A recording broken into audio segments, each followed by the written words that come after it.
just how desperately advanced the situation is in Europe, now ask yourselves, what happens if they win? What would our societies become like? Our next speaker is going to illuminate that. He lived that. He grew up under Islamic law. Simon Deng from the Sudan is here to tell his story. Simon?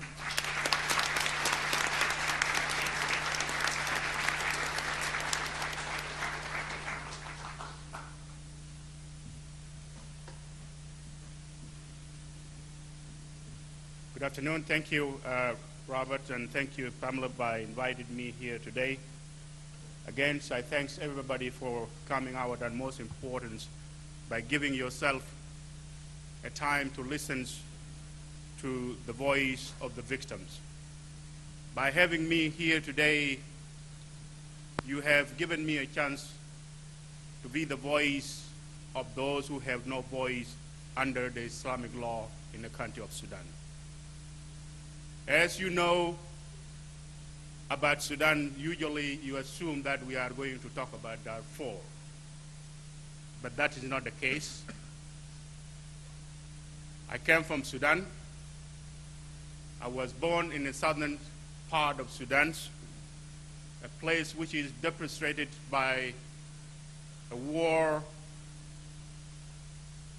which some of our freedom fighters in 1959 said that they are fighting a war on terror.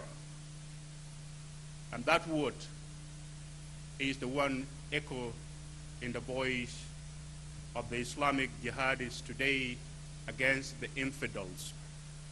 In the country of Sudan, I'm being called as an infidel simply because I'm a Christian.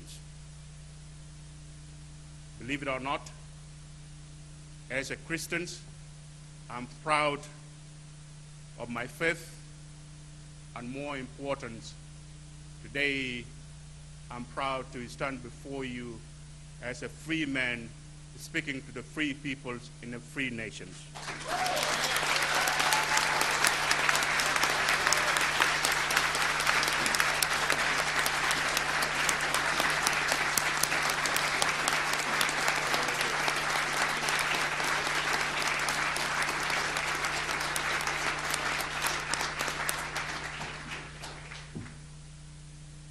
I could not believe when I test the beauty of freedom. When I was a child in the country of Sudan where I was born, I was kidnapped by an Arab man, taken to the northern Sudan, in which he went and gave me away to his relative as a gift. I spent 3.5 years as a slave. As we know, a year ago, these nations celebrate 200 years of the man we honor. The man who said no one should hold another fellow human being as slaves, in which he declared emancipation, proclamation, Abraham Lincoln's. Yes, slavery in Sudan still exists, and it still exists up to today, because jihad is part of the slavery in the Islamic world. And I'm standing before you as a living proof of the slavery that's going on in that country of today. I spent 3.5 years in which I didn't know how to say no to anything as a human being, in which today I can say no.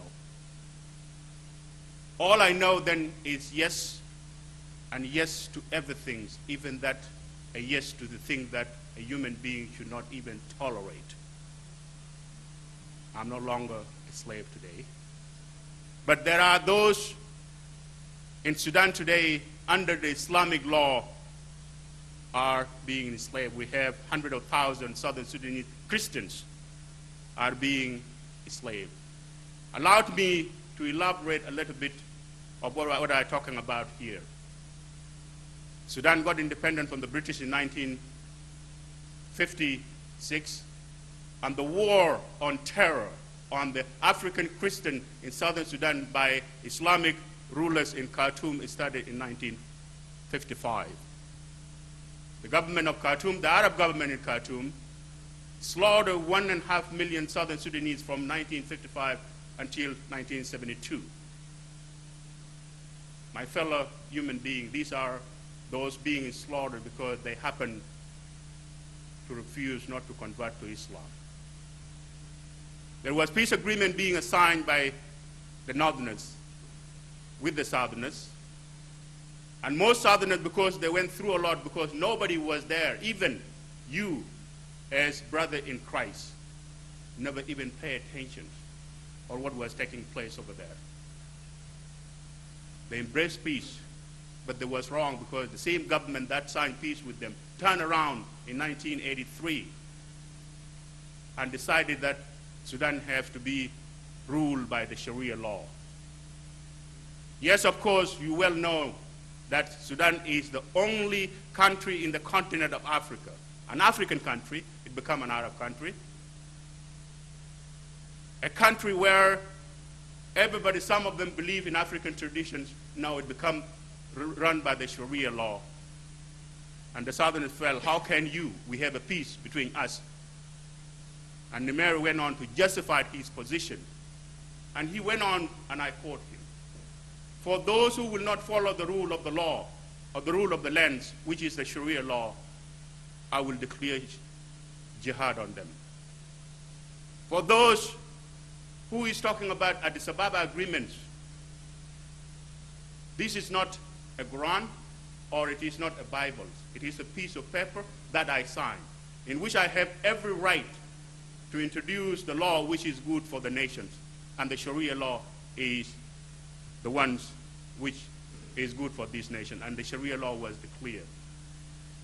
And indeed, the Arab government in Khartoum, or the Islamic government in Khartoum, or the terrorist government in Khartoum, went on and recruit every young man, even some of them happened to be 70 years old, simply because they are going to fight the jihad war. They went and took arms. And they went on to slaughter 2 million Southern Sudanese Christians, infidel by their definitions. And they went on and destroy every single thing that happened to be in the South. In other words, they went on to genocide the culture, the human beings, and left 7 million Southern Sudanese as refugees, the largest and the biggest refugees since World War II. And the government in Khartoum went and gave the Arabs arms to go and loot those African cattle, and most important, kill the oldest ones and take the younger one into the slavery, which become known by the United Do Nothing Nation, that you can buy a human being in Sudan for $10. This is my peoples.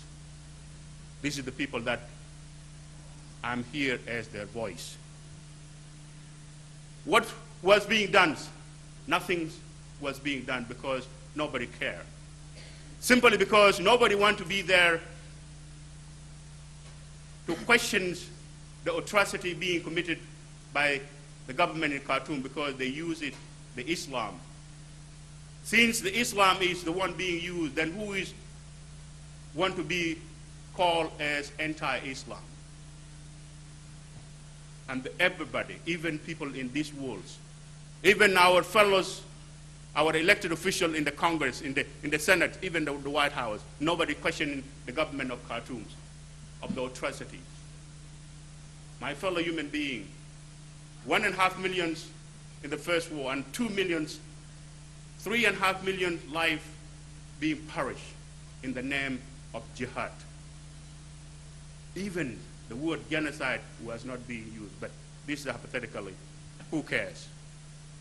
Now, I'm surprised that this word being used in the Western Sudan, because 200,000 Muslims was being killed by their fellow Muslims. But when it comes to 3.5 million killed by the same government, nobody have an audacity even to question that government.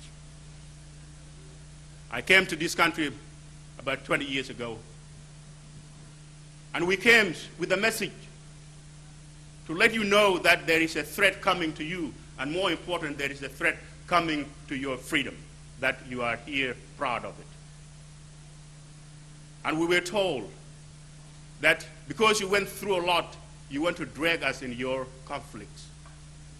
No, I'm not trying to drag you in your conflicts.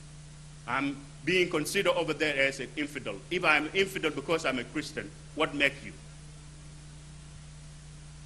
Some of them even went further to say that because you went through a lot, you become paranoid. I wish I would ask these people today, 20 years later, to look back at the time when we talked and what is going on today.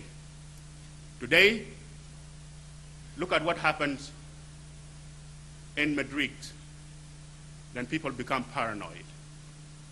Look at what happens in London. Then people become paranoid. Look at what happens in Russia. And most important, what happened in 9/11. Yes, the reason I was paranoid because I was a victim. The reason I was paranoid because I went through that. But today, you as an Americans, you as a freedom lovers, you become paranoid because you can see from the White House we have barricades and barricades and barricades. More important, we have our young men and women today are fighting the jihad war, a war on ideology, which most people don't admit the threat of the Sharia law and the threat of the Islamic movement which is coming to you. Yes, I know it for facts because I lost 3.5 million of my fellows. I know it for facts because nothing being left stands in the southern Sudan as a village in the name of jihad. And today, when they are calling that they are coming to Washington, if you don't see it, wake up and smell the coffee. They mean it. If you don't see it, then why are we fighting the war? If we don't see it, why are we even invested our money to defend ourselves and barricade ourselves? My fellow Americans, stand up as a freedom lovers and protect that freedom. Because if you allowed those jihadists, terrorists, the freedom that which we here enjoy, it will not be there tomorrow. When they are asking that they want the Sharia law in London, they mean it. And give yourself 20 years from now, because you are on a daily basis, you are importing the Islam from wherever they are, and they are here on a daily basis, and believe it or not, tomorrow it will be too late for you. And thank you very much.